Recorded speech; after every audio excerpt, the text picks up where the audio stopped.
Eu tenho o prazer de estar com o professor Milton Miranda, é doutor em prótese pela Faculdade de Odontologia da Universidade de São Paulo e também professor do curso de mestrado da São Leopoldo Mandique de Campinas. Isso, professor Milton, é um prazer tê-lo aqui conosco hoje, falando sobre o assunto prótese sobre implantes, estado atual que a gente vive nessa grande especialidade que é a prótese. O prazer é todo meu e sempre que posso eu colaboro, é uma grande satisfação com a Implant News. Nós separamos algumas perguntas ligadas ao assunto de prótese sobre implantes e a primeira que eu gostaria de abordar com você, Milton, diz respeito às próteses e implantes mal posicionados. A gente sabe, na década de 90, vamos considerar os últimos 20 anos, que são os 20 anos mais marcantes da implantodontia no Brasil, principalmente, que na década de 90 a ideia principal era colocar implantes, não importasse aonde, né? E isso geraram muitas próteses feitas em cima de implantes mal posicionados. Então, casos em que não se remove, não é todo caso que se remove o implante e se corrige. Qual que é a tua posição em relação a isso? A frequência diminuiu? Como é que está a situação hoje? E como é que você tratou o caso, que eu tenho certeza que você deve ter convivido e resolvido de casos de implantes mal posicionados? Felizmente, o número de implantes mal posicionados diminuíram muito, graças, primeiro, ao avanço técnico e científico da implantodontia, né? E como você abordou, década de 90, eu já trabalhava, né, nessa época e comecei junto com os pioneiros aí da implantodontia. O foco era voltado para a cirurgia, colocar pinos, né? E depois eles iriam pensar em como colocar prótese em cima desses implantes, né? Atualmente, por que diminuiu tanto o número de implantes mal posicionados? Além do avanço científico e técnico, tanto na área cirúrgica quanto na área protética, nós temos hoje uma maior previsibilidade, porque o foco é a prótese e não os implantes. Então hoje nós fazemos o que se chama planejamento reverso.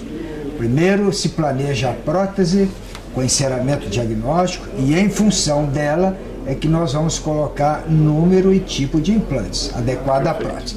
E com isso nós utilizamos, a partir desse enceramento diagnóstico, guias cirúrgicos. Na hora da cirurgia você vai colocar exatamente na posição que você precisa. Eu trouxe 2 slides, mais ou menos dessa época, década de 90. O primeiro mostra um implante colocado muito apicalmente, né? Então não tem como você resolver isso esteticamente falando, né? Então essa é uma situação muito frequente, né? E outra situação, implantes mal posicionados no sentido vestibular. Veja que, como curiosidade, né, o paciente aqui está em oclusão e o transferente não está impedindo o fechamento dos dedos. Né?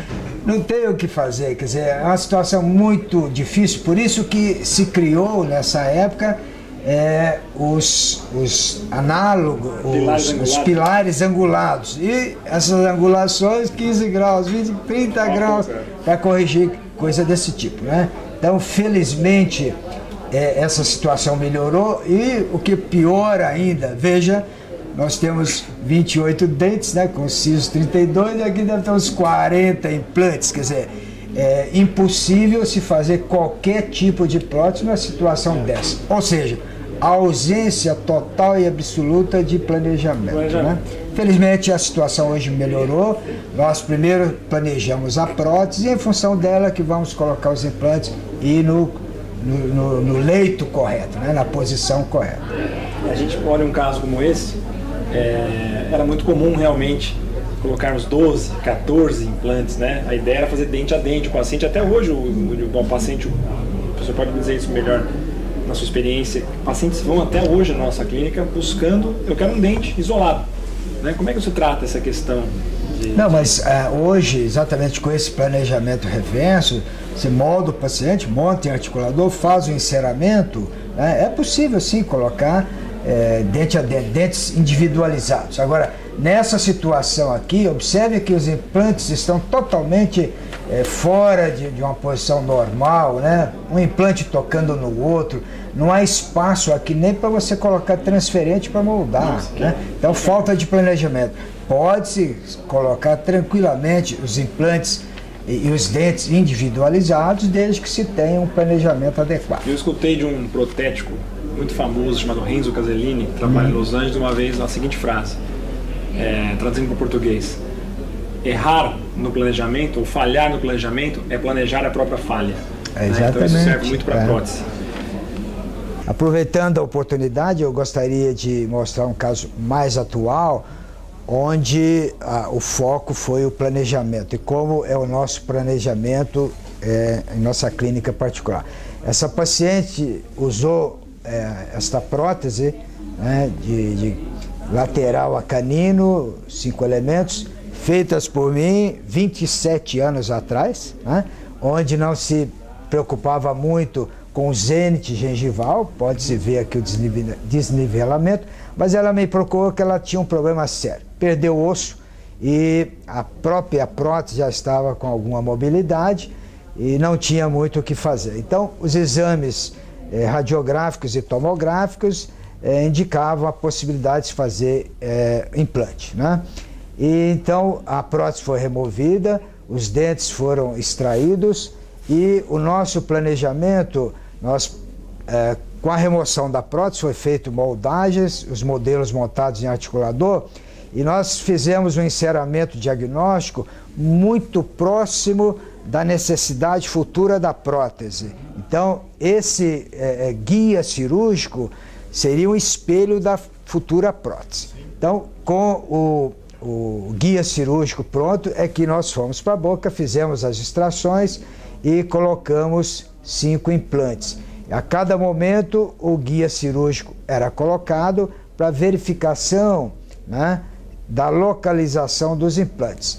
Isso certamente vai dar uma previsibilidade muito grande da minha prótese, né? Então nós fizemos sistema Procera, intermediário em zircônia, e próteses parafusadas. Aí o resultado final, né, os 5 implantes colocados exatamente onde nós precisávamos, de acordo com o enceramento diagnóstico, né, planejamento reverso, e o guia cirúrgico que foi obtido graças àquele enceramento diagnóstico. E aí o resultado final, com previsibilidade. Implantes onde nós necessitávamos e a prótese, então, com resultado estético bastante interessante. Então, era esse caso clínico que eu queria apresentar. Passando um pouco, então, da questão do planejamento, do avanço da implantodontia como um todo na parte de prótese, como é que você pode dizer para nós, hoje, o estado atual da tecnologia em relação ao avanço na parte estética nos implantes? Eu posso citar hoje a zircônia como um dos materiais importantes empregados na parte estética, e também algumas porcelanas, né, diferenciadas hoje que a gente tem no mercado, que não eram utilizadas há 15, 20 anos atrás e que hoje estão à disposição da gente, dos cirurgiões, inclusive até no sistema Cadican, a gente sabe que tem o silicato, né, outros tipos de porcelana. Queria que você falasse um pouquinho disso, nós vamos além da zircônia ainda. Qual que é o teu ponto de vista, Milton, por favor? Na realidade, a zircônia foi e continua sendo uma excelente opção para se confeccionar uma infraestrutura, em cima dela a porcelana estratificada, né, de cobertura. O grande problema da zircônia é relativo à cimentação da prótese. A zircônia é ácido resistente, então você não tem como fazer uma cimentação adesiva se a sua infraestrutura for de zircônia. Então você poderia cimentar com qualquer tipo de cimento, desde fosfato de zinco, ionômero e cimento resinoso, tanto faz, porque não há micro-retenção na estrutura da zircônia, né?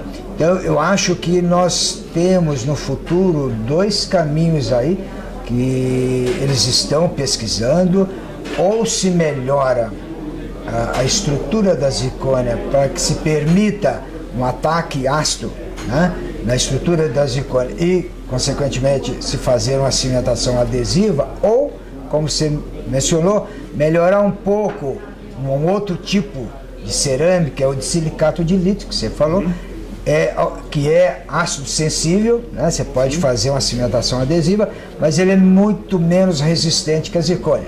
Então, ou se aprimora o de silicato de lítio, né, para que ele tenha uma resistência maior, ou se consegue algum meio de se fazer ataque ácido na zircônia. Mas eu acredito que tem que haver uma melhora nessas infraestruturas.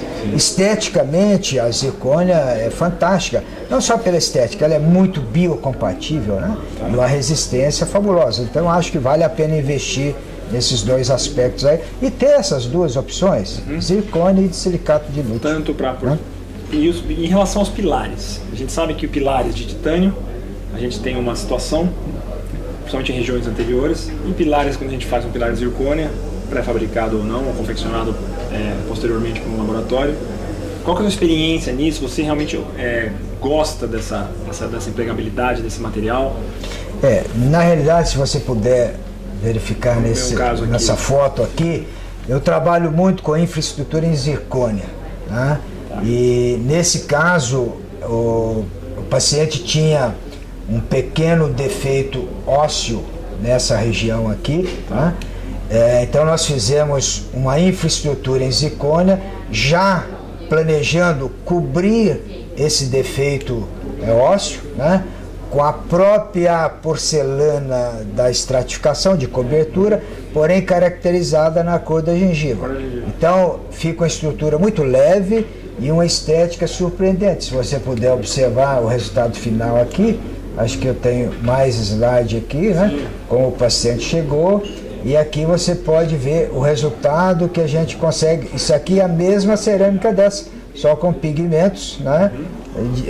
Na mesma cor da gengiva do paciente. Então a gente tem um resultado bastante interessante. Sai dessa situação. Início e o fim. Certamente que a cor dessa cerâmica é importante que o técnico esteja no consultório para que ele possa avaliar a cor exata dessa gengiva e até fazer uma maquiagem direta na boca do paciente, adicionando vinículas, arteríolas, coisa desse tipo, para que a cor fique exatamente a cor do paciente. Então, eu gosto muito de estrutura em zircônia, dá um resultado muito interessante, estética muito boa, né? Agora, só precisamos melhorar, então, essa adesividade na hora da cimentação que não existe na zircônia. Sem dúvida. E para a gente encerrar, então, estamos chegando ao final da nossa conversa agradabilíssima, eu gostaria que você, se tivesse dar um conselho para quem está começando a fazer prótese sobre o implante, o que você diria para essa pessoa, para esse cirurgião dentista iniciando? Na realidade, não existe nada simples na odontologia, né? Eu diria que primeiro estudar bastante, se dedicar à profissão. Mas especificamente com relação à implantodontia, eu acho que o meu conselho seria inicialmente que o recém-formado dentista, o colega, fizesse um curso de periodontia, para que ele pudesse dominar o que se chama estética vermelha, né? Principalmente com relação à enxertia, tecido mole e duro, né? Gengiva e osso. Eu acho muito importante a manipulação desses tecidos, né? E em se fazendo um curso de periodontia, certamente o dentista irá dominar essa parte. E, logicamente, se ele quer fazer prótese sobre implante, teria que fazer um curso de prótese, né? E voltado, que hoje em dia tem se esquecido um pouco de uma área muito importante dentro da prótese, dentro da implantodontia, que é a oclusão, né?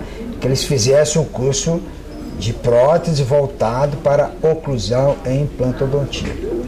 Então esses seriam os meus dois conselhos. Periodontia e implantodontia, mas voltado, né, na área da prótese, voltado um pouco para essa parte básica de oclusão, princípios básicos de oclusão. Eu passei nos últimos minutos finais, para consideração, e eu tive exatamente essa experiência. Quando eu iniciei, eu cheguei para os colegas e perguntei: eu faço periodontia ou faço bucomaxilo? Não existia especialidade de implante naquela época, início da década de 90. E as pessoas que eu mais escutei me diziam: periodontia. E foi a melhor coisa que eu fiz na minha vida, porque depois eu fiz implantodontia, já conhecendo muito de periodontia. A gente sabe que a oclusão na implantodontia, qual a diferença para a oclusão da prótese sobre implante? Proprioceptor, que você aprende muito na periodontia, né? Então hoje nós tivemos aqui o privilégio de conversar com o professor Milton Miranda, e nós abordamos a importância do planejamento na prótese sobre implantes, abordamos os avanços estéticos que a prótese sobre implantes tem, da zircônia até os possíveis materiais que ainda virão a surgir, futuro, né?